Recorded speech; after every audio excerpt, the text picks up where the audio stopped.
the humble beginning of Sri RamanaAshram started soon after the Samadhi of Mother Alagamma in 1922. It all started only with one hut at Mother Samadhi in 1922 and 2 huts by 1924. But by the end of 1950, just before the Mahasamadhi of the Nirvana of Bhagavan, he told a lot of distraught devotees, saying, "Where am I going? I will be always here." And which is so true. As devotees, like as we go, we feel always his presence, even today. Although he is not physically there, but as people say, Bhagwan Ramana himself is just a concept, as Swami Sarvapriyananda said. Today, 4 more people come to visit the ashram as Bhagwan had told the devotees. And Bhagwan knew exactly what the future held. Looking back, for all the last 5 to 6 decades, how much the facilities and the growth of the ashram, and in the last 30 years, it is phenomenal. But the traditions of the ashram have never changed. Bhagavan Ramana lived forever, inspiring thousands of seekers across the world to find the answers for who am I, or living in the present, or abiding in the south. Is there a better place for the seekers where Bhagavan lived for 28 years in what we call Sri RamanaAshram, and a total of 54 years around the hill of Arunachala in Tirunamala. The peace and tranquility of the ashram is very unique. We at Arunachala Ashram, which was started in 1966, has always maintained a very close relationship with Sri RamanaAshram. We always treat Bhagavan Ramana and Sri RamanaAshram or the umbilical cords for us. It is a privilege and Bhagavan's grace. We are all able to celebrate this unique 100 years of celebration. Om Namo Bhagavate Sri Ramanaya. I request Bhakti to introduce Swami Sarvapriyananda. Om Asato Ma Sadgamaya Tamaso Ma Jyotirgamaya Mrityurma Amritam Gamaya. Om Shanti Shanti Shanti. Om, lead us from the unreal to the real. Lead us from darkness unto light. Lead us from death to immortality. Om, peace, peace, peace. Namaste and good morning, everybody. Respected Dr.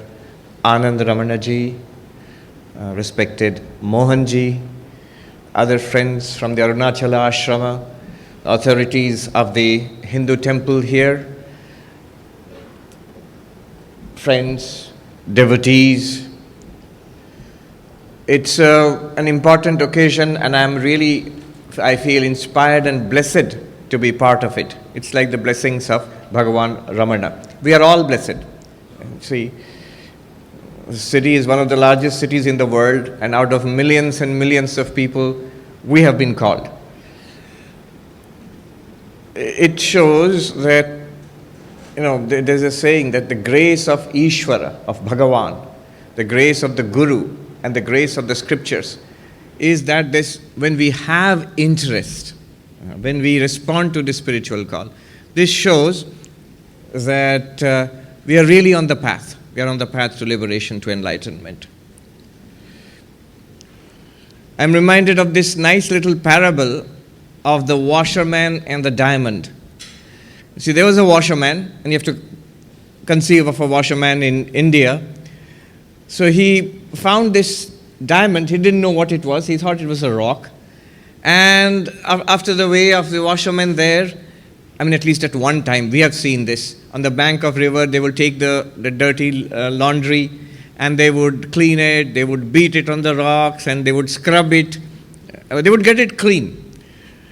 Now, this washerman, he found this amazing stone. He didn't know what it was. It was a big diamond, but he used it as a rock to scrub dirty laundry.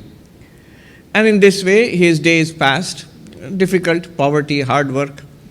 One day, he was curious about that stone, so he took it to his friend, the vegetable seller, and asked him, what is this? It seems interesting. The vegetable seller said, it seems to be an important or a significant thing. I will give you 10 rupees for it. Give it to me. Luckily, the washerman did not sell it to the vegetable seller. He went to somebody else who knew a little more, and then he went to somebody else who knew even more. Finally, he went to a diamond merchant. And the diamond merchant said, my God, this is the most magnificent diamond that I have ever seen in my life. I'll give you, 10 million rupees for it. And the washerman sold that diamond, and all his poverty was removed, all his sorrows went away. Now, the interesting thing is, the washerman always had the diamond. It was right there. But he did not recognize it for what it was. Just like that, we have it. We have the diamond right here. Who is here who is not aware? We are all aware. If you are listening to this talk, you are aware. If you are seeing this hall, you are aware. Or if you have fallen asleep, which happens in Vedanta talks, and you are dreaming, you're still aware. You're still aware. If you are in deep sleep, Vedanta will stay, you're still aware. You're just aware of nothing, blank. So awareness we have. But we don't know what it really is. Our attention is not towards the awareness. Our attention is towards the objects of awareness. The Kathopanishad says, Paranchikhani vyatrinat swayambhu tasmat parang pashyati nantaratman. Our senses and our mind, our whole attitude is turned outwards. And the Lord has created us in such a way. So we see things, we hear, we smell, we taste, we touch. And what we have sensed, we think about those things, we remember those things, we desire those things, we hate those things, we work towards getting those things, we work towards avoiding the things we don't like, and this is our life. But all of this is possible because you are aware, because you are conscious, because of consciousness itself, awareness itself. But we have no interest in that awareness, which makes all of life possible. Everything that we do in life. So we are like that washerman who used the diamond to scrub dirty laundry. We are using this awareness for, all the experiences of our life. But not paying attention, not turning the awareness to awareness itself. What is it? And we require somebody like the diamond merchant to introduce us to what we already have, what we already are. And the diamond merchant par excellence is Bhagavan Ramana, who comes and introduces us to ourselves. And thereby, just as the washerman's sorrows, problems were solved by recognizing the value of the diamond, which he had already. When we recognize what we are, when we see ourselves for what we are, all our problems are solved at a very deep existential level. Swami Vivekananda, when he was here in the United States, he would sometimes say to his American disciples, if only you knew what you were, if only you knew what you are. So if only we know what we are, this quest to know ourselves. I remember in the Upadesha Saram, there is a very sweet little verse where Bhagavan Ramana introduces the whole of Vedanta in just a few words. Ahamayam kuto bhavati chinvata aipatatyaham nija vicharanam. So when a person inquires, this I sense, where does it come from? What is it? Then what happens? This self-inquiry, what does it lead to? Bhagavan says, aipatatyaham. He says, oh, amazing. An amazing result comes. Suddenly it will come. What will happen? This I sense will fall apart. will disintegrate. And then what will happen? I will disintegrate. No, you will not disintegrate. You will realize what you are for the first time. And this happens nija vicharanam, by inquiring into ourselves. What is this inquiry into ourselves? We'll talk about it for a little while, and let's see if it works. It is an inquiry into our own experience of ourselves. Before I launch into this, remember, Bhagavan Ramana himself never did this. He did not need to do this. He did it in a very rudimentary, simple form, and that was enough for him. We know the whole story of how, as a young boy, he laid down once and visualized, tried to imagine strongly that suppose I'm dead. Suppose this body is just lying dead. No, not breathing, not seeing, hearing, smelling, touching, anything. The mind has shut down, not thinking anything. And he did it so strongly, suddenly he realized everything is gone, but I am not gone. He realized that what that I is, the real I. When the transactional I, the ahankara, the ego, that separation happened, it fell apart for him. He realized what he truly was. Note that he did not go through studying Vedanta, the Shravana, Manana, Nididhyasana, like we all do. We study the texts, we will go to teachers, we watch YouTube talks, nothing. He didn't do anything at all. Straight away. And then after that also, it's not that he ran to a library to see what happened to me, let me find out. No. He had got the reality. And what he did was, he stayed with that reality. He stayed with that reality. This is the sign of a fully enlightened person. Once they discover it, they want to immerse themselves in it. Sri Ramakrishna says, in that stage, 21 days, more than that, the body does not stay.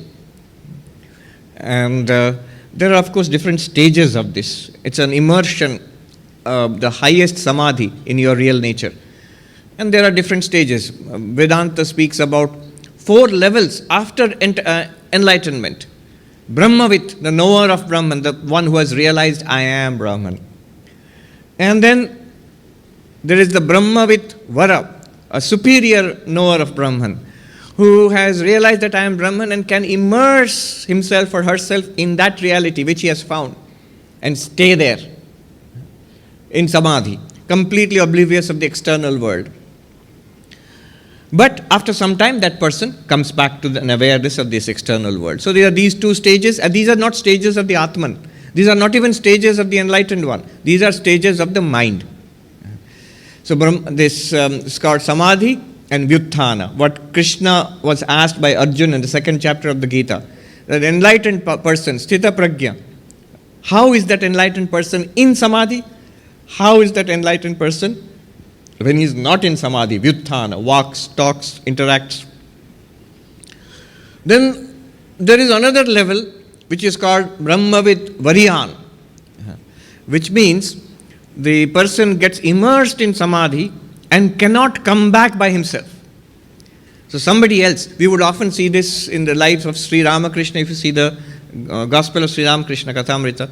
Sometimes he is in Samadhi and then somebody else has to chant the name of God in his ear or chant a mantra, then only he comes back to external awareness. By himself he cannot come back.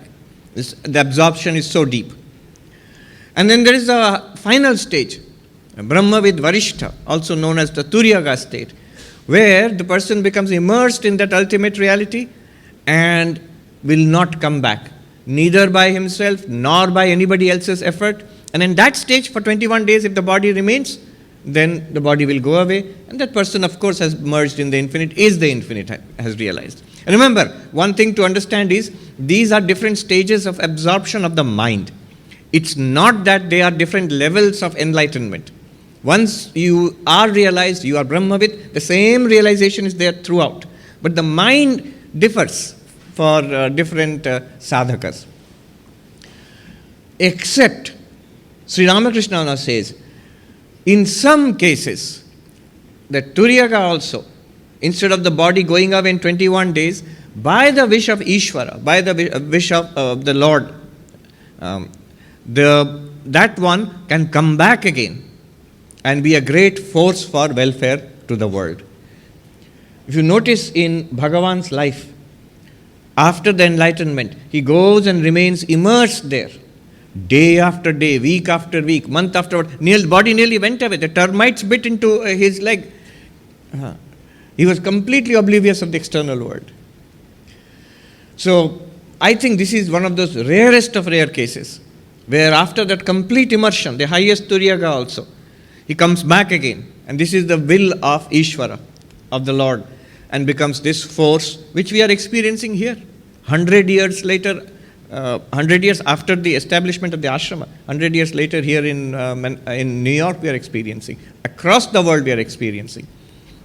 What was Vivekananda said, that knowledge, which the highest knowledge of Advaita Vedanta, which was the property of a few monks and few pandits.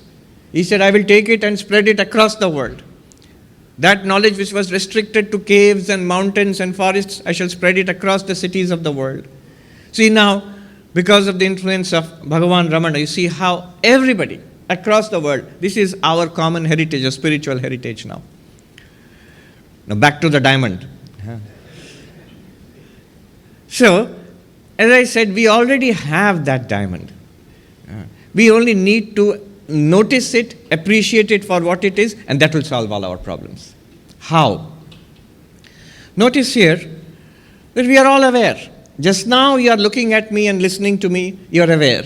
And notice what is happening right now. See, this self-inquiry. What kind of inquiry is it?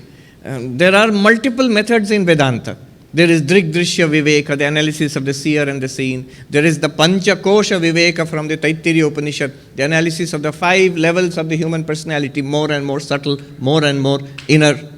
There is the Mandukya Upanishad based Avasthatraya Vichara, an inquiry based on waking, dreaming, deep sleep. So multiple methods.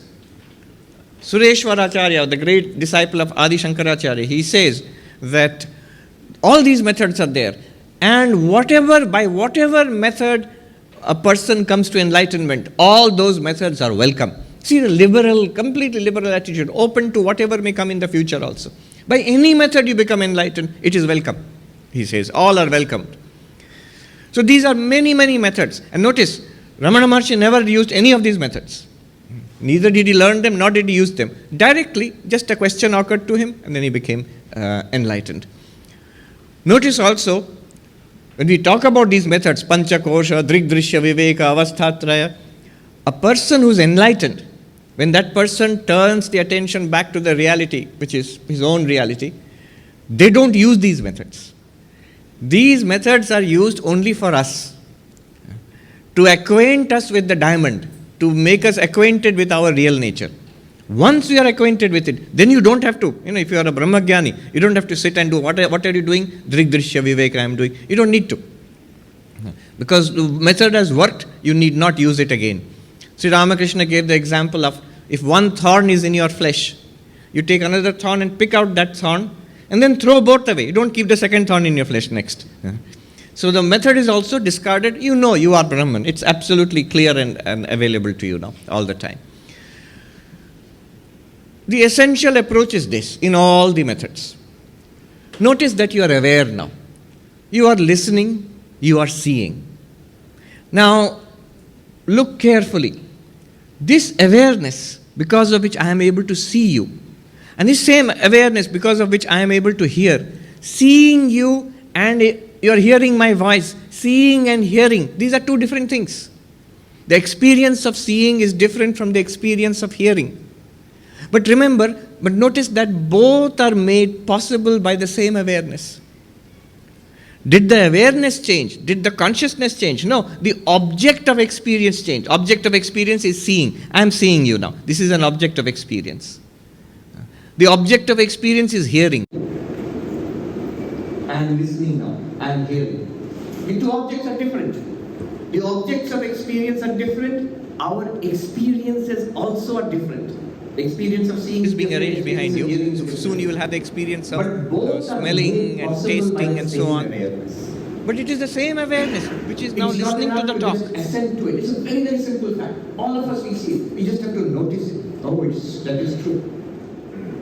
When we are seeing, hearing, smelling, tasting, touching, these are multiple experiences. We have this throughout the day. and I can see delicious food is being arranged behind you. So soon you will have the experience of smelling and tasting and so on. But it is the same awareness which is now listening to the talk, which is the same awareness which will give you, through the mind and the tongue, the experience of tasting, through the mind and the nose, the experience of smelling. Same awareness. The objects change and therefore the experience changes, but the awareness does not change. The awareness is the same. Not only the senses, our thoughts, we are thinking, same awareness. Thinking holy thoughts, spiritual thoughts, meditating, repeating mantra, same awareness. Going to the market and purchasing things in the middle of, like a mall and very busy, same awareness. Whether it is spiritual or secular, same awareness. Whether the thoughts are calm and quiet and centered, same awareness. Whether they are very busy and agitated, same awareness. See, awareness did not become agitated. The thoughts become agitated. But awareness did not become agitated. Awareness is the same. Mind is full of love. Same awareness illumines the mind full of love. Mind is full of dislike. Same awareness illumines the mind full of dislike. It is like the chandelier here. The light spreads around the room. Whatever, so many objects in this room are all illumined by the same light. When the light illumines the stage, light does not become a stage. When the light illumines a human being, light does not become a human being. It illumines all the objects present here. And these objects will also change. People will come and go. Chairs will be taken in, chairs will be put in. Just before this, we had the magnificent musical performance. And now we have a speech. Same light is illumining all of it. And also, very interesting, when everything goes away, all the chairs are taken, everybody has left the hall, empty hall, illumined by the same light. Similarly, the awareness illumines whatever object is presented to it. And there's an object being presented.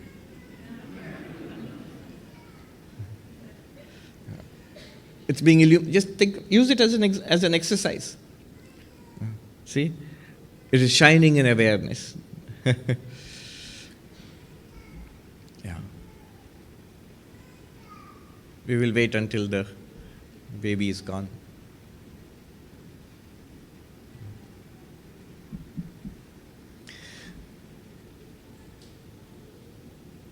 Emotions, likes and dislikes, happy and sad, all illumined by the same awareness. And very interesting, when you fall asleep, this entire world disappears. All the senses shut down. This body you are not aware of. Then a entirely new world of dreams arises.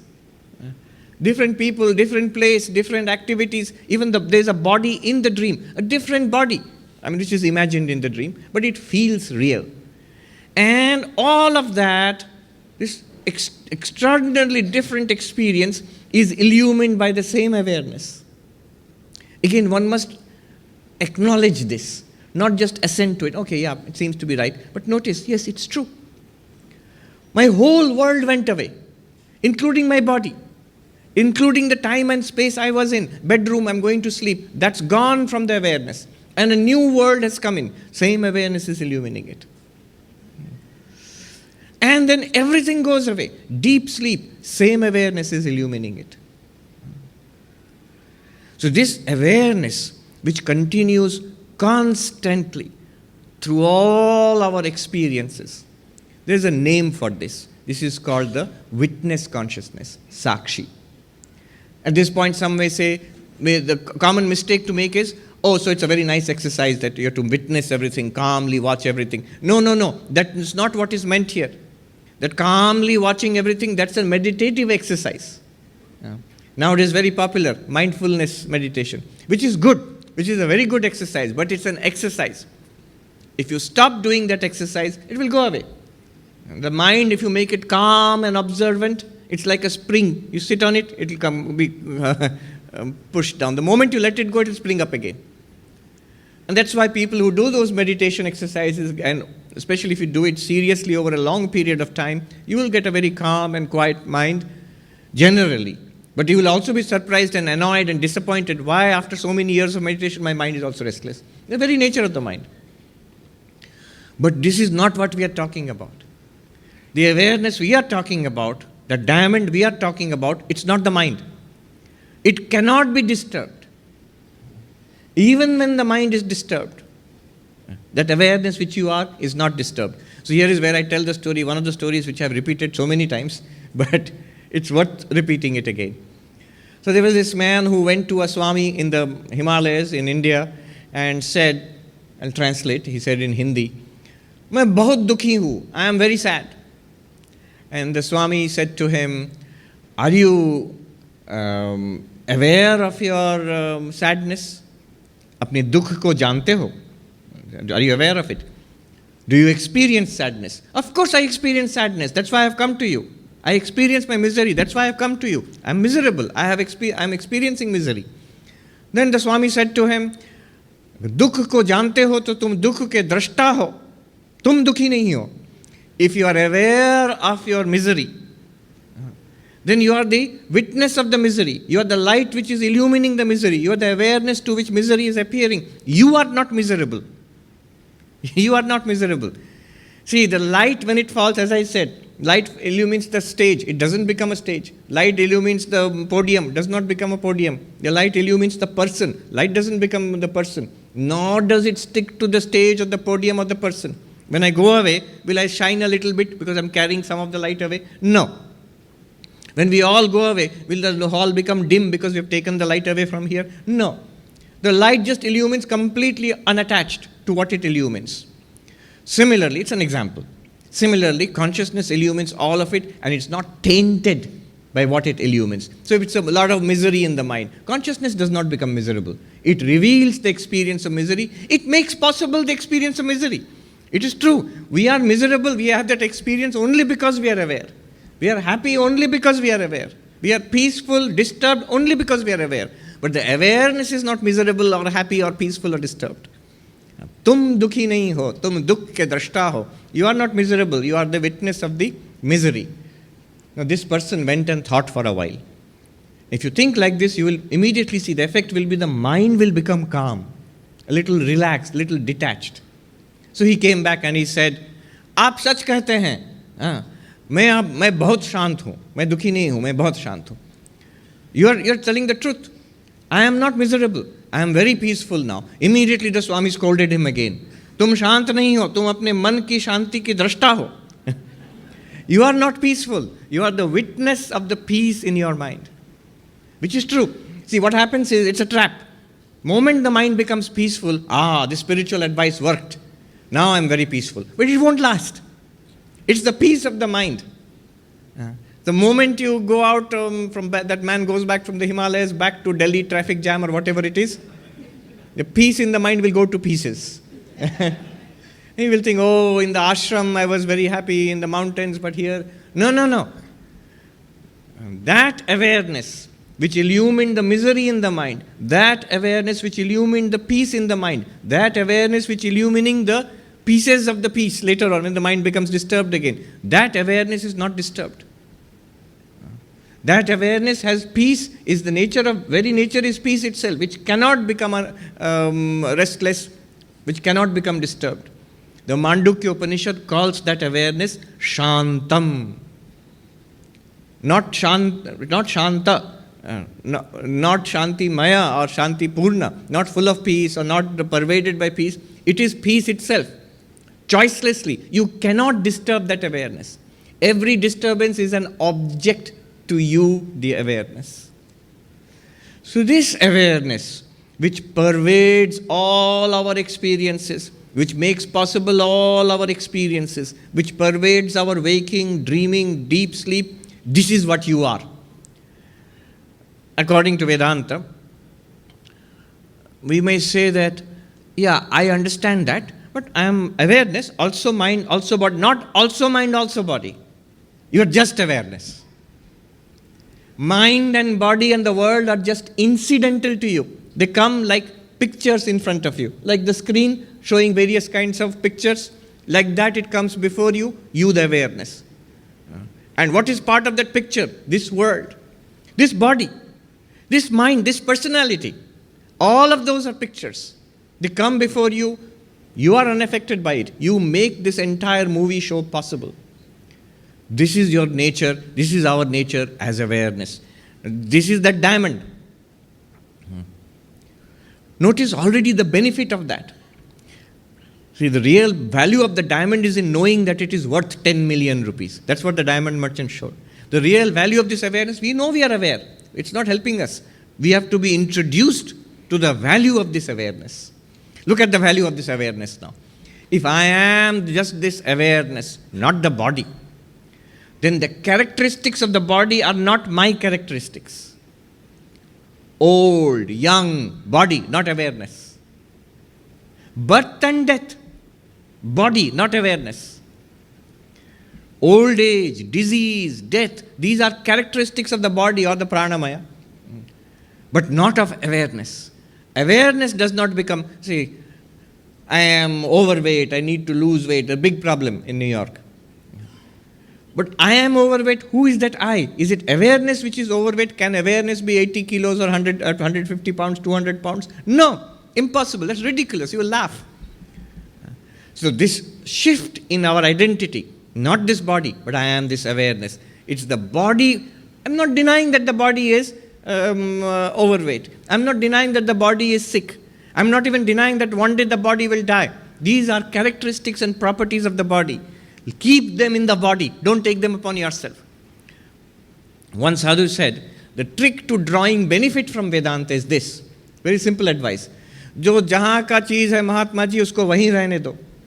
Whatever belongs where, the things which belong, keep them in their place where they belong. Where does old age belong? In the body, not in you. Where does pain belong? In the body, not in you. Try it. If you pinch yourself, you will feel this pain, a peculiar sensation here. But that's there. You are the awareness experiencing it. You are making it possible. The experience of pain is also possible because of awareness. But awareness is not in pain. The pain is in the body. Make sure that you keep it where it belongs. Jo jahan ka cheez hai, usko wahin rehne do. Restlessness. I'm meditating so much, mind is not calming down. Good. One must meditate and try to calm the mind down. But Vedanta is pointing out restlessness and calmness are properties of the mind. Keep them in the mind. It's good that you're changing the restlessness of the mind to calmness of the mind. But in either case, you are calm. You cannot be disturbed. You have the peace which cannot be disturbed. Because that awareness cannot be disturbed. You will be happy. Then what about the calmness of the mind? It's a good project. It's a great practice. The mind is your instrument. If the mind is calm, then it's much more useful. If the mind is disturbed, it's not useful to you. So it's a meditation is a great instrument for calming the mind down, for clearing the instrument. It's like polishing the mirror. Swami Vivekananda said, all that we can do is polish the mirror. You cannot improve the Atman. You can polish the mirror, the mind, purify it, concentrate it, make it peaceful. These are all very good practices. But remember, in either case, if your meditation is very good, you are the ever perfect, ever undisturbed Atman. If your meditation is not good and disturbed mind, you are the ever perfect, ever undisturbed Atman. In either case. Choicelessly so you are that. You are very upset. Or mind is disturbed by some problem in the world or some strong desire, even then you are the choicelessly calm, ever pure Atman. One must notice it as a fact, not as a kind of positive affirmation. I am Atman, Satchidananda. That's good, but that's not Vedanta. Vedanta is, take a look at yourself. Is this not true? So see the benefit of it. Fear of death. That's the biggie, People are, the fear of death. It will not go away so easily by saying that I am the ever-present, the body will die, but I am all right. But still, it's a beginning. It's a beginning. It creates a little psychological gap between us and the body, between us and the death of birth and death of the body. I am fine. You need not be afraid of death. Vivekananda says that it's less than one hair falling from the head, like the one body going away. How many bodies have come and gone in our journey through many lifetimes? We are all masters at dying. PhD at dying. We have done it so many times in many lives, we need not at all be afraid of it. It is not our death anyway. So, see the benefit of realizing yourself as this ever-present consciousness, as this awareness. Further, question will remain. So, I am not the body, not the mind, these are objects. I am the ever-present Atman, the consciousness. These objects are changing. Body is changing from birth to childhood to middle age, old age, and death one day. Mind is continuously changing. And I am free of those changes. I am illumining them. I am enabling the experience of those changes. But so many bodies and minds are there. So in each of them, separate consciousness is there or not? This question will come. And the answer in Vedanta is no. Apart from body and mind, you cannot distinguish one consciousness from another. Consciousness is not a multiple. In the Bhagavad Gita, Krishna says, Kshetragyam chapi mam vidhi sarva kshetreshu bharata. O Arjuna, in all these bodies and in these minds, there is one knower, one illuminer, one consciousness. And I am that. So this Krishna gives you the idea of one consciousness in all bodies. And also the idea of God in Vedanta. It is that one consciousness shining through all bodies and minds. So you must know, witness consciousness. I am witness consciousness in this body and mind. And the same witness consciousness in every body and mind. We are all one at the level of awareness or consciousness. Immediately somebody will ask that, but I know the contents of this mind. So why I don't know the contents of all the minds, if I am the same consciousness everywhere? There's a subtle point here. Remember, when we say I know, already I, the awareness, have become identified with this mind. And the process of knowing is a process in the mind. So in each mind, I am the knower of that mind. In this mind, I am the knower of this mind. This is a Vedantic concept called upadhi, the associated adjunct. So in this upadhi, I am the knower in this body mind, and through this body mind, I know everything. And there also I have the same thing. Now, if the upadhi were all bodies and minds, that is Ishvara's position. The Ishvara can know the contents of every mind. But regardless of whether I know the contents of every mind, I am the same consciousness which enables all minds to function and illumines all minds. I feel one with everybody. And see the benefit of that. We have these samsara, our relationships with others. I love this person. I dislike that person. I am indifferent to that third person. This is samsara. The enlightened one has no such feeling at all. Has the feeling of oneness with everybody. That's why when you come to a person, a spiritually advanced person, when you come close to this person, you immediately, one thing you will feel is, this person is my very own. You feel a kind of kinship with that person. Because that person functions like a mirror, has no hold on this individuality of himself. So he feels, I am one with all of them. That's why you immediately feel, the enlightened person, a spiritual person is on my side, always. Always my well-wisher. A well-wisher in the highest sense. They may scold you, may push you towards spiritual life, but they know spiritual life is the greatest blessing in our lives. So, the benefit of that, oneness of all existence, because we are the same consciousness in all beings. And one more thing Advaita will say is that, what about this universe then? I am consciousness, very good. I am not born with the body, I don't get old with the aging of the body, I don't die with the death of the body. I am one consciousness. I am not disturbed with the disturbance of the mind. I am one consciousness. I have no feeling of other with regard to others. We are all one being as consciousness. But what is this universe, this physical universe, this body, this mind, these objects, what are they? The objects which come in consciousness, what are they? We normally feel they are different. So here is where the light and object example will break down. Here the light is different and the stage, podium, microphone are different. But Vedanta says, as far as consciousness and its objects are concerned, notice, all the objects arise in consciousness. They are experienced in consciousness. And they disappear also. That also is experienced in consciousness. There is no possibility of any experience of anything outside consciousness. Because experience means you are conscious. Objects cannot be experienced without reference to consciousness at all. So Vedanta makes the amazing claim, whatever you are experiencing, whoever you are experiencing, your own body and mind, the external world, everything is nothing but you, the consciousness. You are appearing as your own objects. Whatever we are seeing are like pictures on a screen. You are the screen on which the universe is appearing like a movie. Not one person here, not one being here, not one happening here is different from you, the consciousness, the awareness. Who are they? You. What is all this? You. This is the amazing movie of our lives. Then what? Enjoy. You have now got the 10 million rupees by selling, much more than that, by selling the diamond, and you now see the benefit of this. Your life will become a blessing to yourself and to everybody else around you.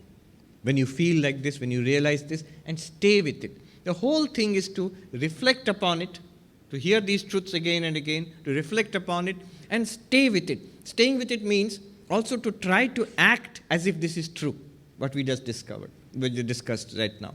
The more we act, the more natural it becomes. This becoming natural, becoming acquainted with your nature as consciousness, as awareness. This is called Jivan mukti. Staying with this nature as consciousness and manifesting it in our day-to-day activities, in our thought patterns, in our speech, and in our activities, a reaction to the world. That is called Jivan mukti, in the enlightened while living. In Gita it is called Sthita Prajna, the established wisdom. What is Prajna? I am consciousness, I am awareness. What is ignorance? I am body-mind, I am Sarvapriyananda, ignorance. What is knowledge? I am awareness.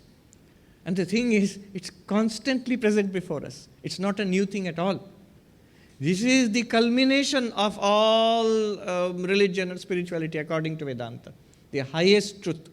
This instantly transforms our life. At least it instantly transforms our understanding of what's going on here. And then it transforms our life. I pray to Bhagavan, Ramana, to the Lord to bless all of us, that we may have this realization in our lives and manifest it in our day-to-day life. Make our lives blessed and become a blessing to society, to the community all around us. Om Shanti Shanti Shanti Harihi Om Tat Sat Shri Ramakrishna Arpanamastu. Thank you, Swamiji, for your enlightened talk. We have been always privileged to hear Swamiji for our global satsang, and also he has come to Arunachala Ashram a couple of times, and I'll give you a small, on the lighter side. This was about a couple of years back. He came to Arunachala Ashram, and it snowed heavily on the previous day. I got a call from Dennis Hotel, shall we cancel it? He called me at 1 o'clock, and again he called me at 4 o'clock. I said, we shall still do it, Swamiji is coming. And yesterday it reminded me, with all the rain pouring, again we were back to square one. But with Swamiji's blessings, it always works out. People will always come, and we are always blessed to hear his thoughts.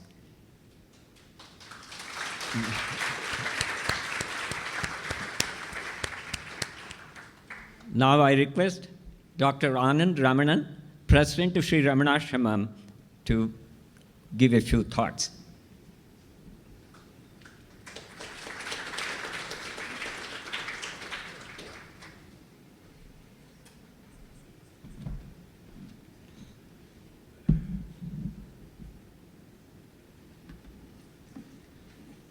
Antaryasya bahirvidutatimram jyotirmayam shashvatam sthanam prapi virajate vinamatam ajnanam unmulayan pashyan vishmapita mullasati yo vishvasya pare paraha tasmai Shri Ramanaya Lokagurave Shokashya Hantre Namaha. Tuppari Villa Ippirappen Payan Uppidavayan Arunachala. Good afternoon. Thank you.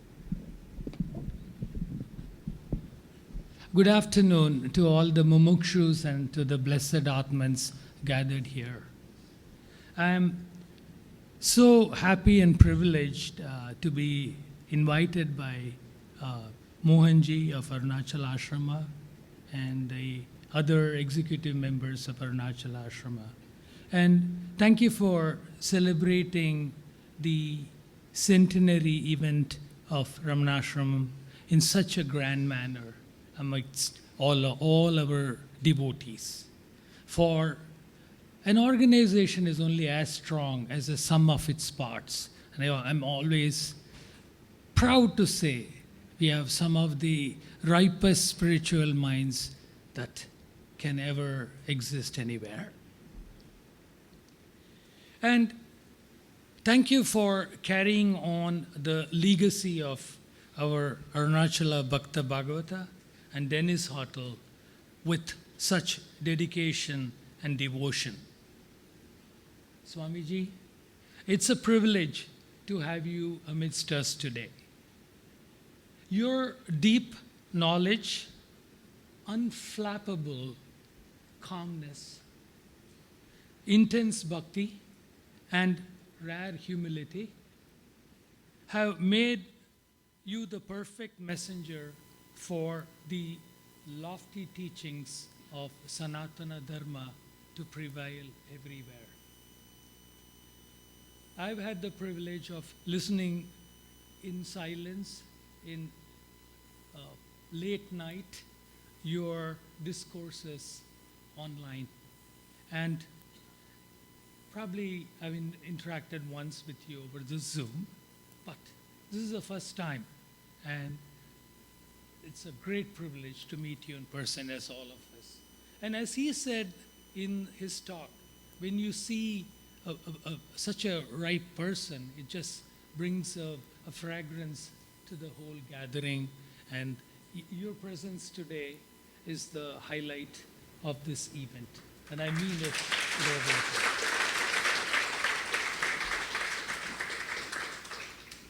Friends, the topic I have chosen today is our twin topics. Of course, they merge seamlessly into one.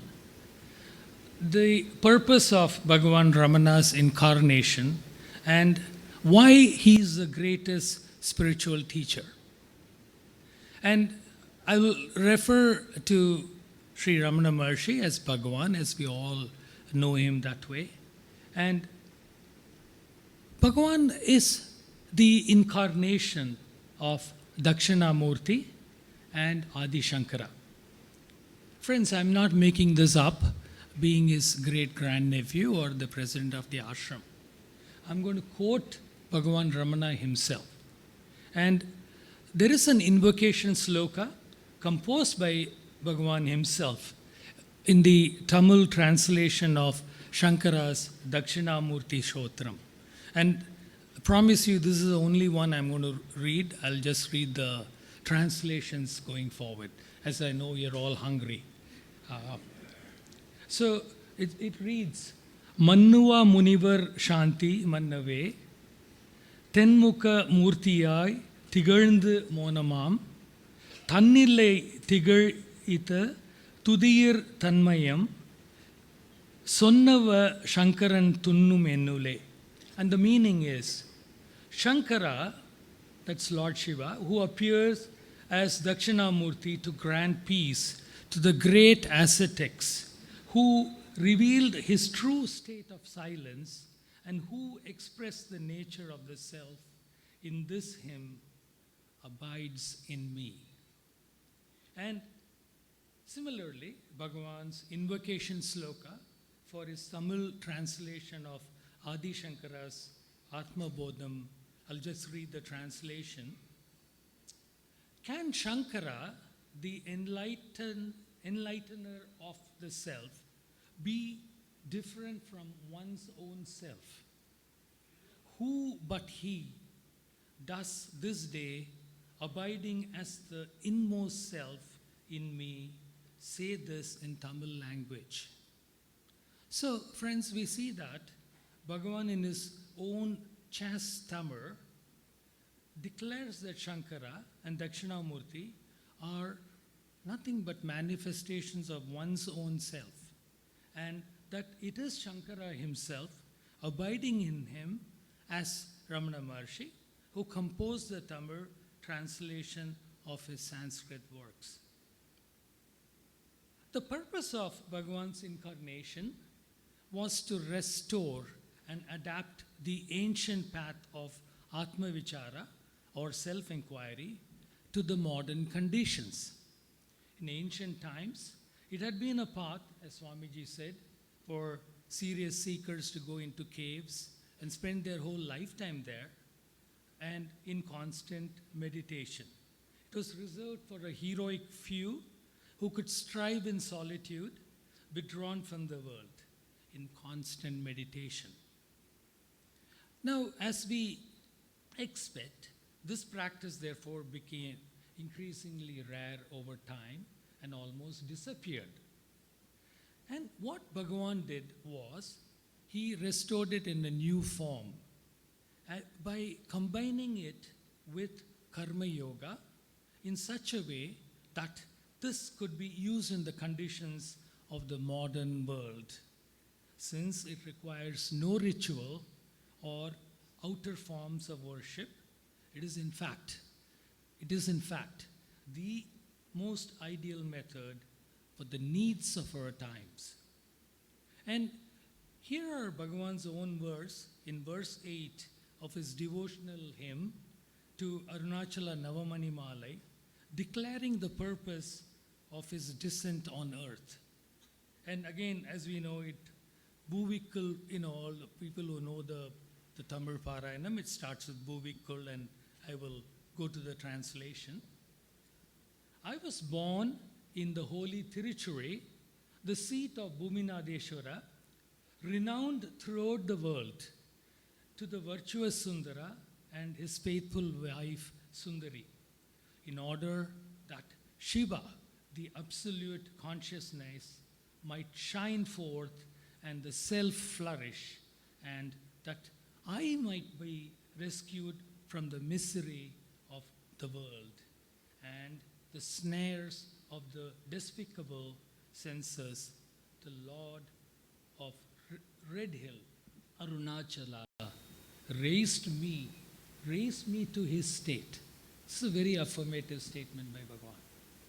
And it's not just for him. Bhagavan, nothing that a jnani says is for him. As Swamiji said, they will leave the body in 21 days. So why did he keep that body for 54 years? It's for all of us. It's both aspirational and inspirational. So that, as one writer said, the Bhagwan Ramana didn't come on this earth to form a new religion or show how great he is. He came to make us all Ramanas like him, like the mirror image of him.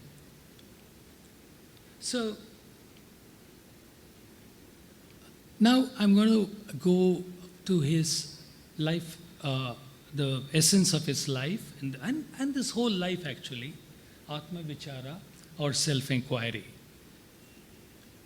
The foundation of the self-inquiry, as taught by Bhagwan, lies in the principles of Advaita Vedanta. The core teaching of Vedanta is that we are all the pure self, pure consciousness, Satchitananda. But we chose to identify ourselves with body and mind in ajnana or ignorance. And the goal of life, the whole of human birth, is to attain the self. Bhagavan said, quote, "Your own self-realization is the greatest service you can render to the world." And he was categorical about that. He must have said this several thousand times. The way to attain the self, is through self-inquiry. Bhagwan taught us all that karma marga leads to chitta shuddhi, mental purification, but it does not confer mukti. Only vichara or self-inquiry can lead to the permanent release. In verse 11 of Viveka Chudamani, Adi Shankara also says the same thing. Again, quote, "Work leads to purification of the mind, not to the perception of reality. The realization of truth is brought about by vichara and not in the least by even 10 million actions." Not by 10 million actions. Now, I, with my limited thing, will like to break down Bhagavan's path. The Bhagavan teaching, the uniqueness of its amazing clarity, and about the practice of self-inquiry.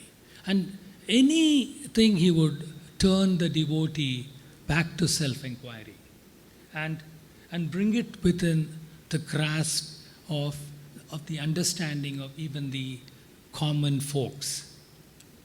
So it's almost like for mathematicians in the group, it's almost like a theorem, how scientifically he goes one layer after layer.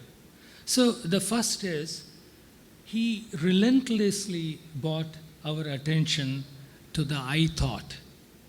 In Saddarshanam, verse 26, Bhagavan says, quote, "When the I thought arises, all things arise with it. When it does not, there is nothing else." I'm repeating what Swamiji said. Bhagavan taught us that the ego is nothing but just a bundle of thoughts.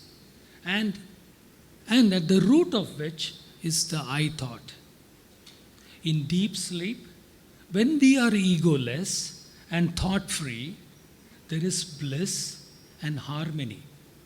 Even the greatest tragedy or pain cannot touch us in that state. The moment we wake up, though, because of our vasanas or predispositions, the ego or I thought springs up, and from it springs up the entire world along with it, or samsara does. So Bhagavan says, for starting, pay attention intensely to this I thought. The next step, he asks us to go a little deeper by asking us to investigate the nature of this I thought.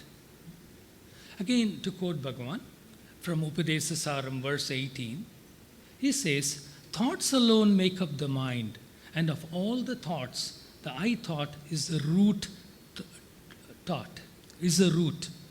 What is called the mind is but the notion I." Tamil uses the word moolam, that's the root. And again, to quote Saddarshanam, verse 25, he describes the I thought. Holding a form, it arises. Holding a form, it stays. Holding and feeding on a form, it thrives. Leaving one form, it takes hold of another. So Bhagavan says that the I thought cannot exist on its own. It needs adjuncts, upadhis, to cling to for its existence.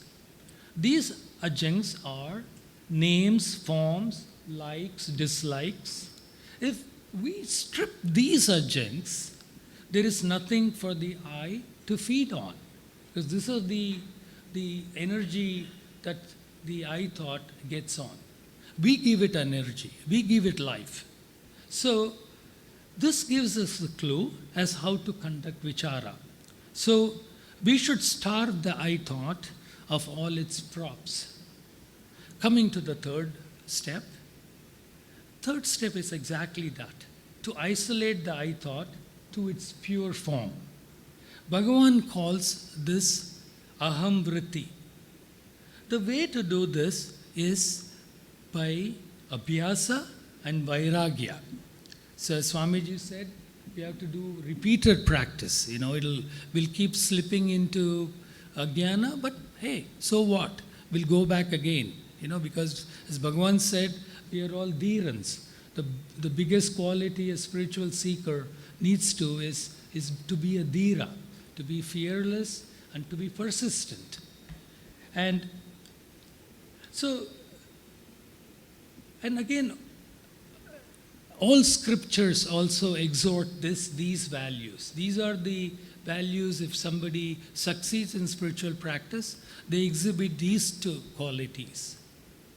In Bhagwan's words, it is true wisdom for the mind to turn away from outer objects and behold its own effulgent form. Upadesasaram, verse 16.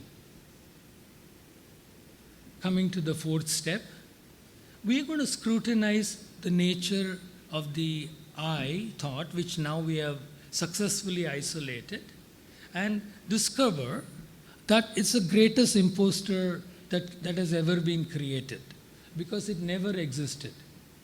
And once we do that, what remains behind is not a state of dullness or blankness, but a state of pure awareness, a purna, no shunya, but extreme state of awareness, and which Bhagavan calls I awareness, where it's not associated with any thought.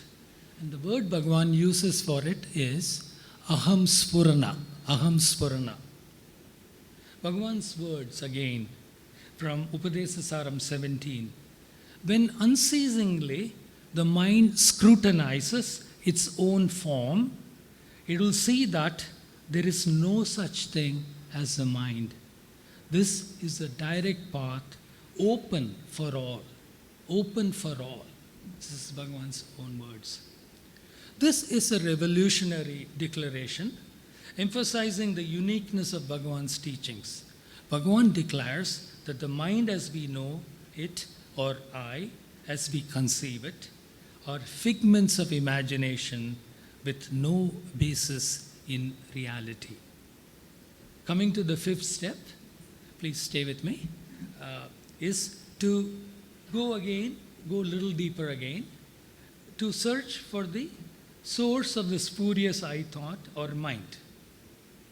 I'll quote Bhagavan's sentinel teaching at the age of 21, the Who Am I book, and where it is more than who am I, it's more like whence am I, whence did this I thought spring up and from where.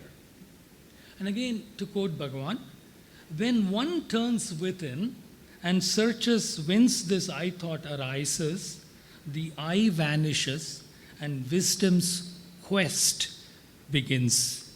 This is from verse 19 Upadesasaram.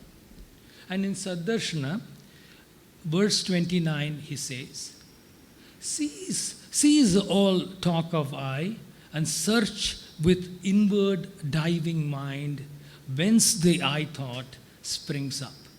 This is the way of wisdom, to think instead, I am not this, but I am that, is helpful in the search, but it is not inquiry itself.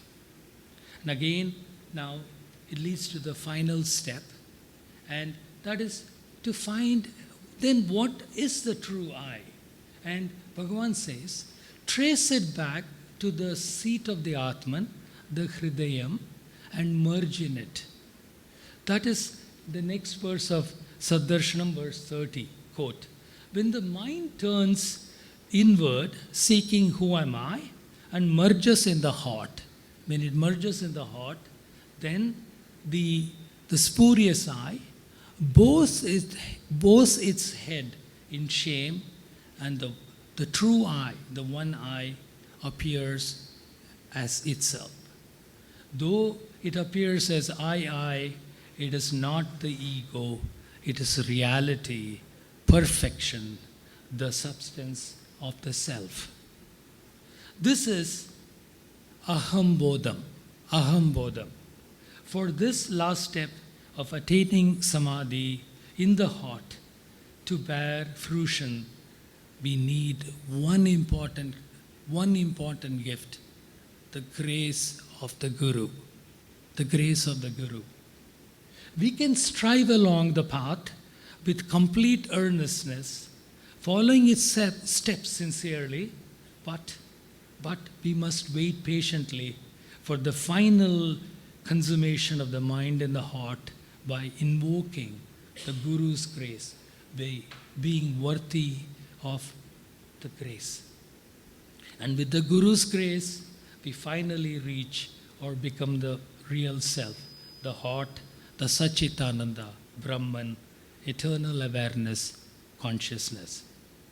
So Bhagavan's Atma Vidya is therefore in essence Hridaya Vidya, the journey to reach this heart, the spiritual heart.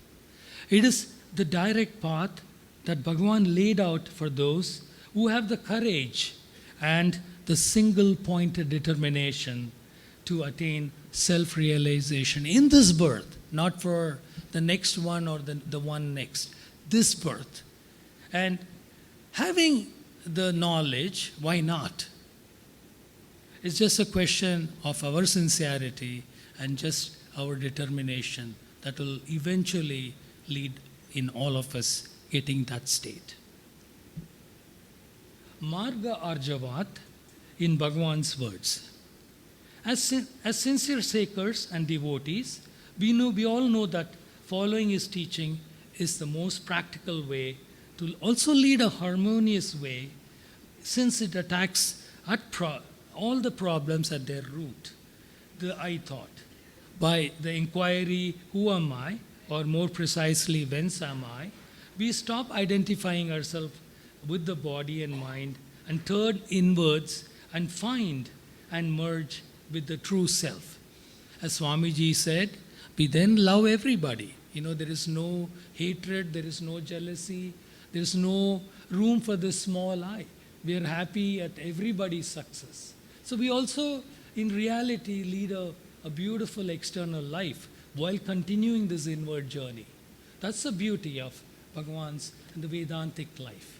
It's not a dichotomy. It's all in one.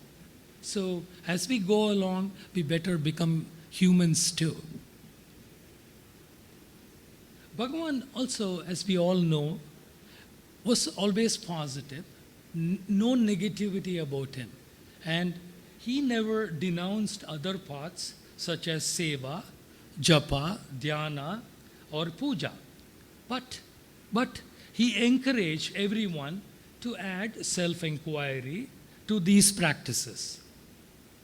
He asked us to turn our attention to the I who is chanting, the I who is meditating, the I who is worshipping.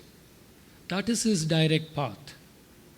The question then arises as how we can function in this world if we take to this practice. And again, Bhagavan in his death experience explains this, answers this question too.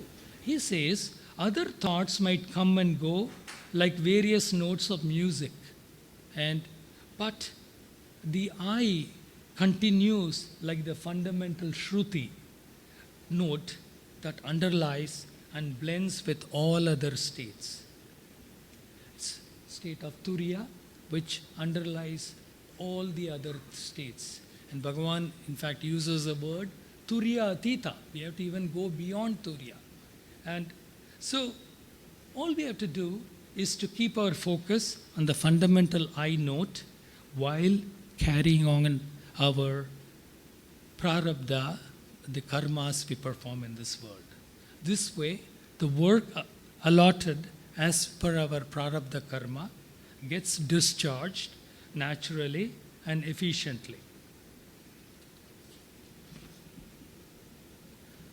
The beauty of Bhagavan's teachings is that he empowers everyone who comes to him to use their own present self-awareness as a powerful tool in the presence of self-realization.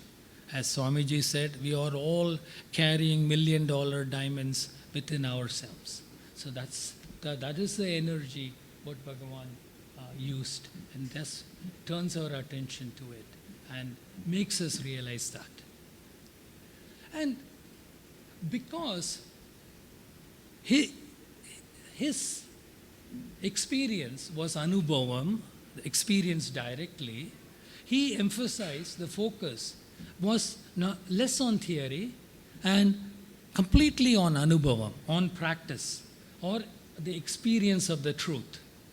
To bring this home, Bhagavan often used the example of deep sleep.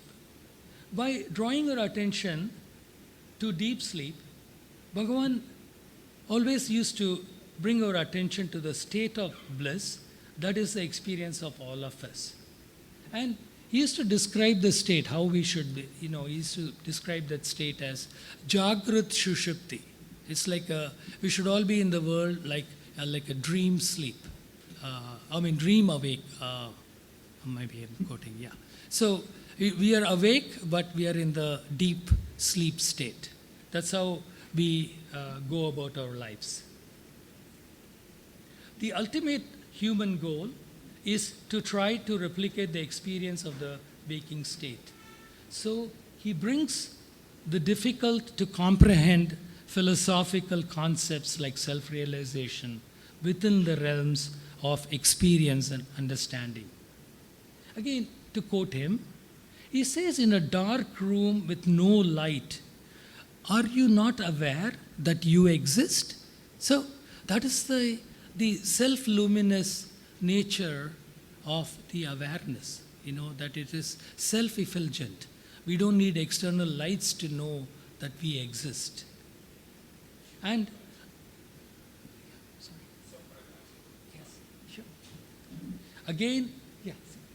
Again, by using that ever-present and ever-available feeling of awareness, Bhagwan provides a potent beacon that eventually leads us to our true self, something we can all relate to.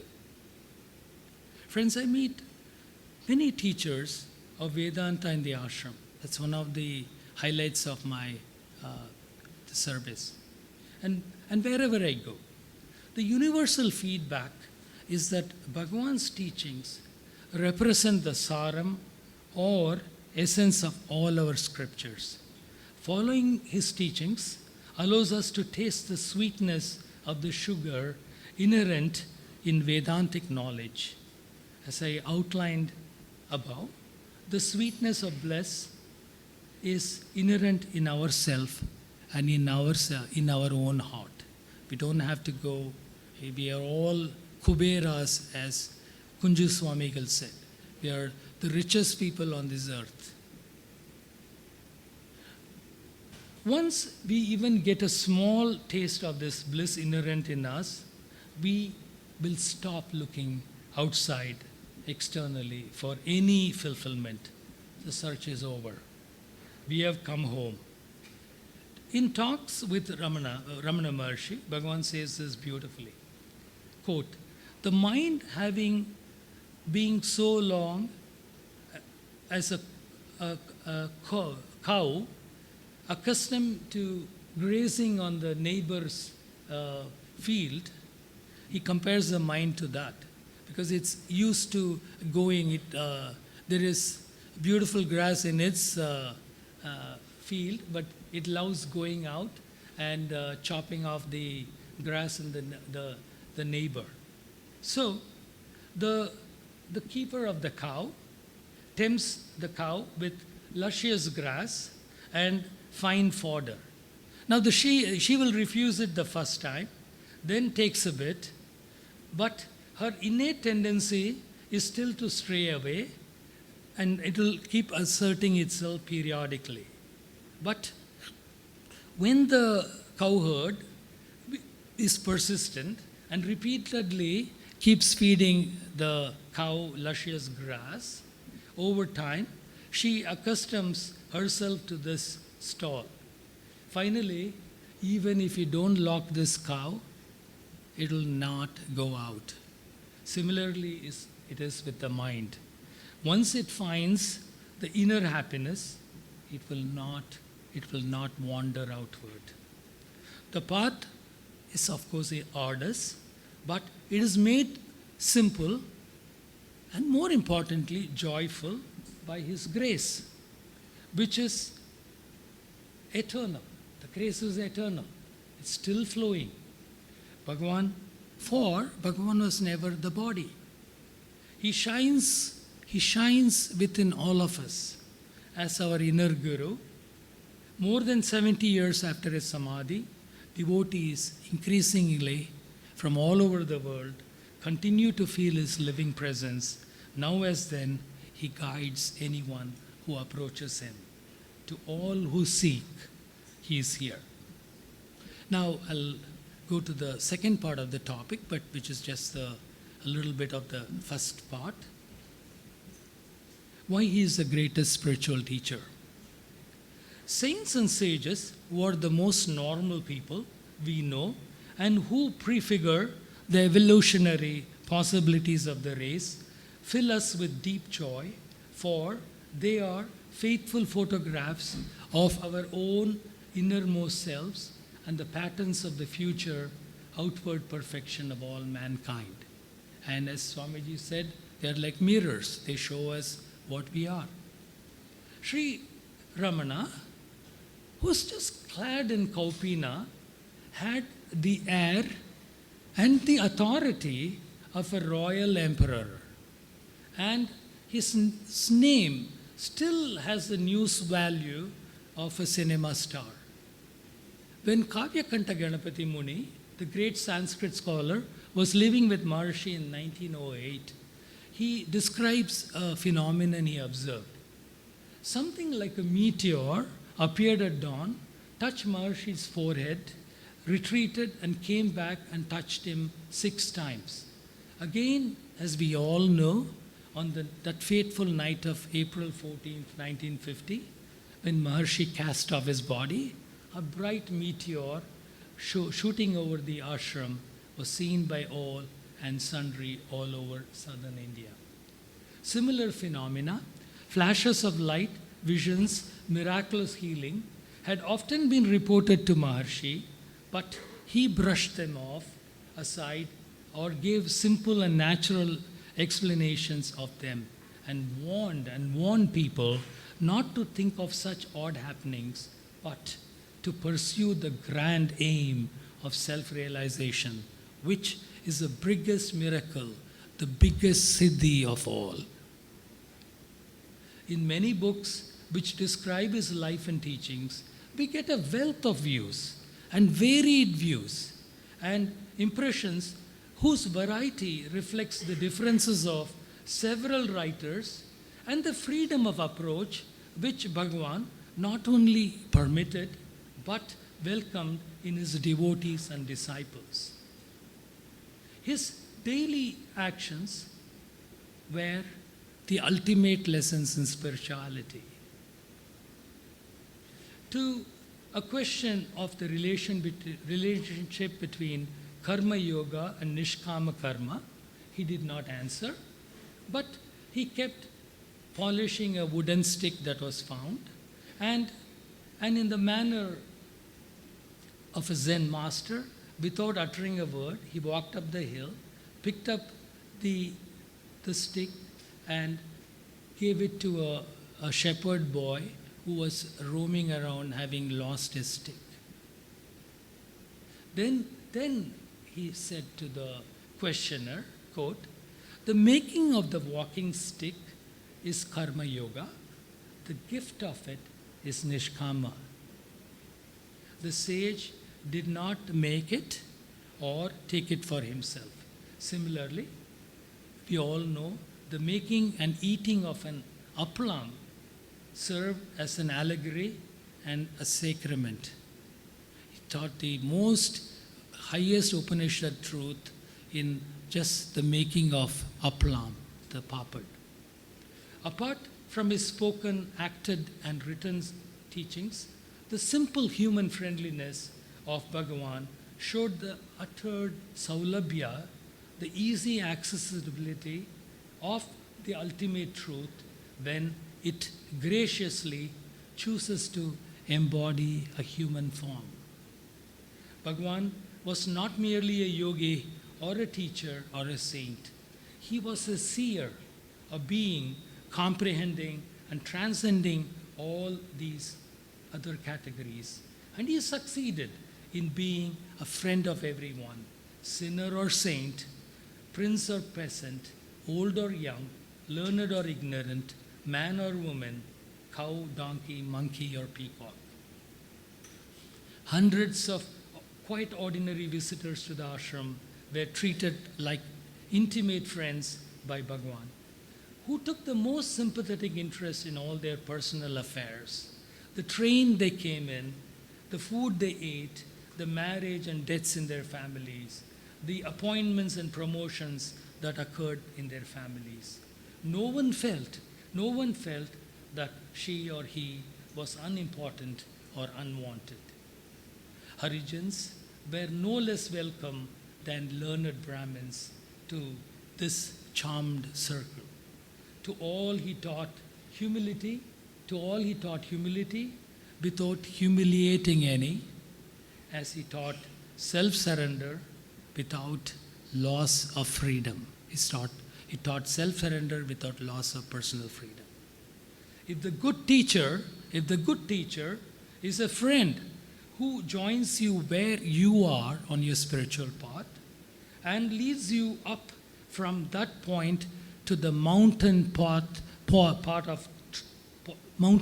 of truth, then Maharshi is the greatest teacher the world has ever seen. Because he refused to stretch us on procrustean bed of creed of conduct. He convinced every one of his devotees and disciples that there are as many distinct ways of reaching the goal as they are unique human individuals. He said often the method is not important, the earnestness and the thing that you want will lead you eventually to goal. His more than mother-like tenderness made no harsh choice between one friend and another amongst the thousands of friends, and his steady, calm, unfailing cheerfulness and rock-like certainty spring from his conviction that the world process must end in the final release of all beings. In his conversation with children, birds, and animals, one noticed with envy the outflow of a more active, spontaneous grace, because no doubt these unspoiled creatures were more at home in his world of integral joy.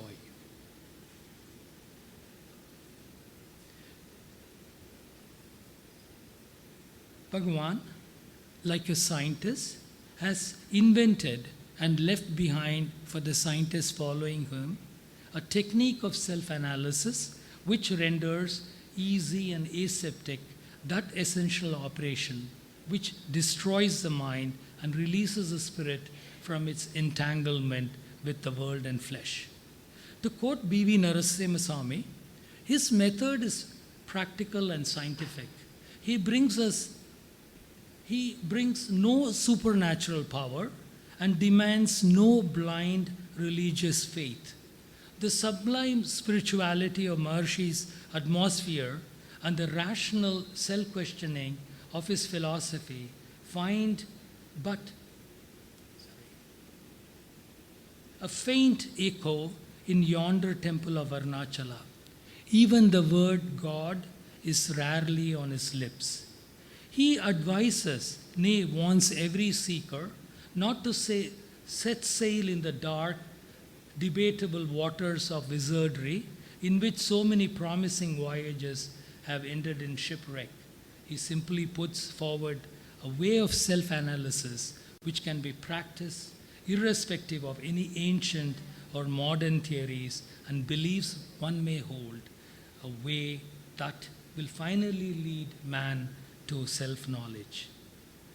Bhagavan Ramana has no creed of his own because he is egoless. What we can learn from him is the application to religion of strictly scientific temper and the method of tentative, disinterested analysis. All beliefs are to be held only tentatively and never bigotedly, because all beliefs will one day be consumed in the fire of the experience of the self. The ego life is not life, but death. From this death of our ordinary life, we awake into immortality by passing in imagination through death of the body, as Bhagwan did in his 16th year, by his dramatization of the body's death. The danger of mere rationalism is avoided by devotion to the holy and beloved person of the Guru. All the free will that we need can be exercised in the process of experiment and inquiry in the infinite variety of the application of the question of who am I, which can be used for every scene, every scenario. Bhagavan Ramana's simple message, quote, "The best way for one to serve the world is to win the egoless state. If you are anxious to help the world, but you think you cannot do so by attaining the egoless state, then surrender to God all the world's problems along with your own." It is open to a scientist to accept and apply and research and practice the sage's method of inquiry. It is open to a devotee, a bhakta, to surrender himself and his problems to the saint. And the saint and the sage in Bhagavan Ramana will gently draw the intellect of the one and the heart of the other towards the distant but inescapable goal of Satchitananda. Swamiji, to conclude, I would quote Swamiji's of Ramakrishna Mission order, who were blessed to see Bhagwan when he was in body. Swami Siddheshwarananda, head of Ramakrishna Mission Paris, had this to say of the meeting with Ramana, quote, "The Maharshi is a veritable lighthouse for those who wish to find in modern India the reviving effects of the teachings of the Upanishads consecrated by time."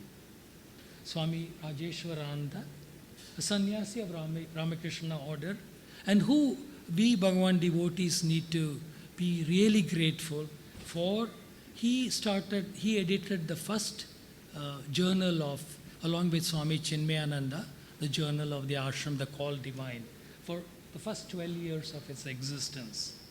And his quote, "The gospel Bhagavan Sri Ramana Maharshi solves the problems of mankind by the dynamic emphasis on the divinity of man. It moves all nations, all races, and the whole world to the one and the only self."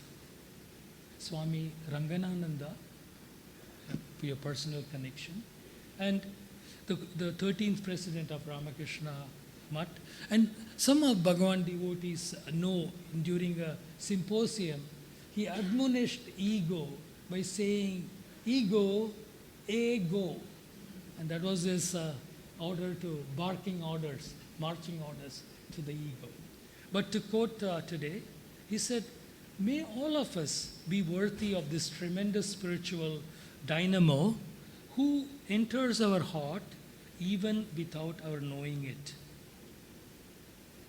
Friends, more than 1,000 years after Jagadguru Adi Shankara, in Bhagavan Ramana, we again see the living embodiment of pure consciousness, the one ultimate reality, as expounded by Hinduism's Advaita Vedantic philosophy.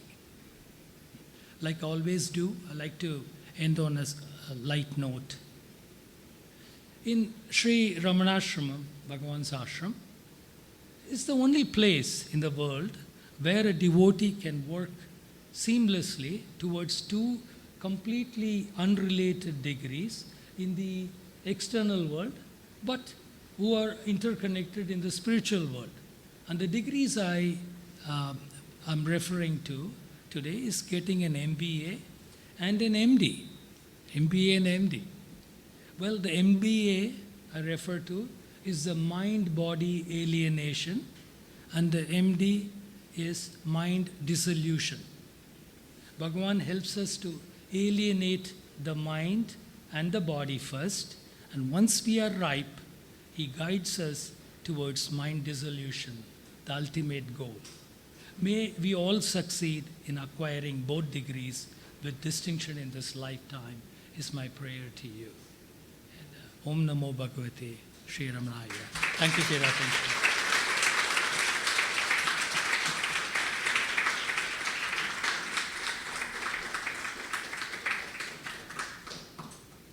Thank you, Dr. Anand Ramanan, and also thank you for coming all the way to celebrate this and also to encourage to do the celebration in a more grand manner. Thank you.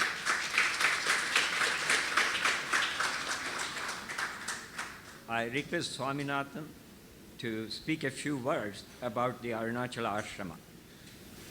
Dakshinamurti समारंभां Shankaracharya मध्यमां रमणाचार्य पर्यन्तां Vande Guru परंपरां. Namaskaram everyone. Mohanji wanted me to say a few words about Arunachala Ashrama as an institution. If you think about the Hindu spiritual institutions in America, you will find that most of them were founded by Mahatmas who came here. Swami Vivekananda, Paramahamsa Yogananda, Swami Chinmayananda, and so on. There was no question of Bhagavan even leaving Arunachala, leave alone come to America.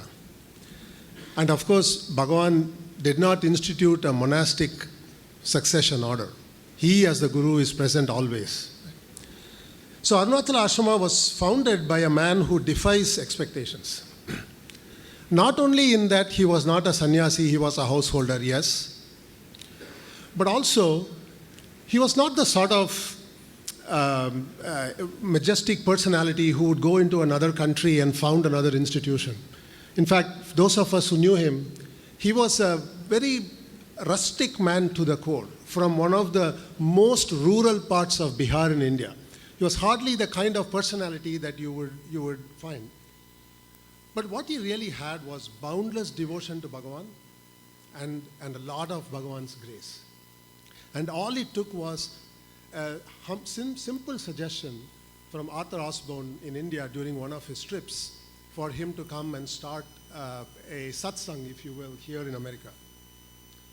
And you can see the sort of unobtrusive way of Bhagavan in the growth of the ashram also. It started off very simply in renting some rooms somewhere in Manhattan. It started on November 12th, 1965. That's how old the organization is.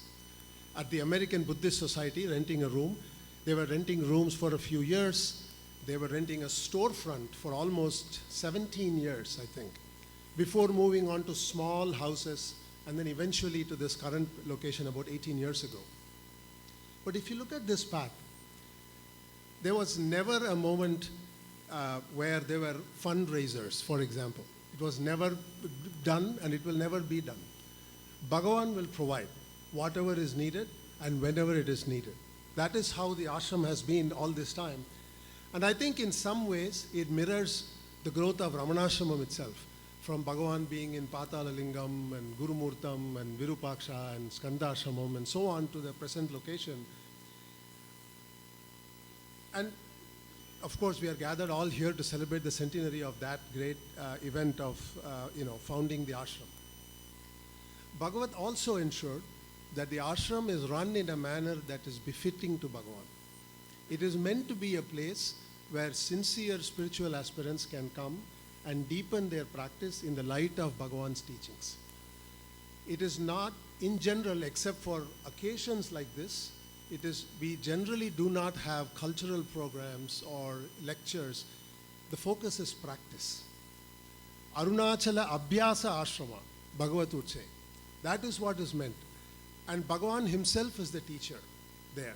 There we don't have other teachers. Bhagavan himself is the permanent presence and teacher, and Bhagavat would call himself a doorman and a doormat. That's what he would say he was. A lot of the ashram's growth over the decades also owes to our second president, Sri Dennis Hartel. And I think those of you here who know him will readily agree with me when I say it was one of Bhagavan's, he is one of Bhagavan's special blessings to us. There is a small video that I think will be played during lunch. So those of you who do not know him, you can see him walking through the ashram and talking about Bhagavan and the teachings and so on. A few years ago, he retired to solitude, somewhere, an undisclosed location, somewhere in America. But for 48 years, he dedicated his life to the ashram. And if one thing you could see in him during these 48 years is a sincere and total dedication to sadhana. Not for a single day did he miss waking up at 4:30 a.m. for the sadhana as an example to us. I personally think he was up even earlier. But not for a single day could he seen. That was the best example he said to us. So he was all about that inner life. But if you look at his outer life also, it was all about serving Bhagavan and his devotees. He really had nothing else going on. That complete dedication is a great thing. And I think, once again, we should all thank Bhagavan from the bottom of our hearts for the gift of his company and his friendship that we all had for many, many years. And then finally, when Dennis left, he left the ashrama under the care and guidance of our current president, Mohan Ramaswamy.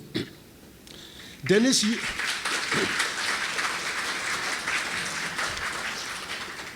used to say that the most important thing you need to manage the ashrama is an attitude of selfless service. And I think that's what we find in him. I don't know how many of you know, but Mohan has been, every Saturday morning, he goes to do feeding the homeless people. And he's done that without missing any weekends for decades, not just here every now and then. So in a way, to me, I'm sort of remembered of how HML would make food regularly for Bhagavan, and she would never want to miss it. So this is his way of serving the homeless, serving the needy, right? So if you think about these three leaders that the ashrama has had so far, to me, three values stand out. Humble devotion, sincere and total dedication to sadhana, and selfless service. And I like to think that these are the values by which that Arunachala Ashrama stands for. And these are the values that we all should try to uphold as well. Dennis's tapasya has also resulted in a lovely shrine that is very palpable with the presence of Bhagavan. That is a great help to all of us in our sadhana as well here in New York itself. So I will close with a few words of Bhagavat again. Remember, the village had no electricity, no school, and oddly for India, I believe no temple even. Very, very, that remote is how it was. So he said this not in his last days, but apparently 25 years before he passed away. Who knows, this body may go any day. What do I have to show for all these years? What will I leave behind? Have I stopped loving, serving, and worshiping all of you? Every day I question myself thus. And that is what I want you to remember when this body goes. Great words for all of us too. So, thank you.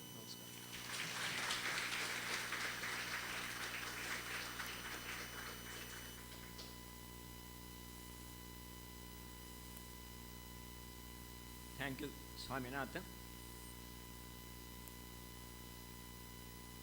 Now I request Swamiji to release the album, the latest album from Sangeeta Swaminathan. I humbly request Swamiji.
सहितं पुरमध्यसर्गस्थम् तत्राविहतं गगनं दिशो कस्मस्मिन्यनन्तस्तदुपासितव्यम् यो वेदादौ स्वरप्रोक्तो वेदान्ते च प्रतिष्ठितः तस्य प्रकृतिहीनस्य यः परः स महेश्वरः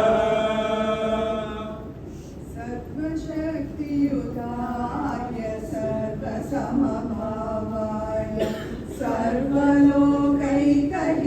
सर्वलोकैकहितसाधकाय साधु सद्गुरुवर्य रमणाय भगवते पादसेवक रामभावनाय जय मङ्गलं नित्यशुभमङ्गलम् जय मङ्गलं नित्यशुभमङ्गलम् जय मङ्गलं नित्यशुभमङ्गलम्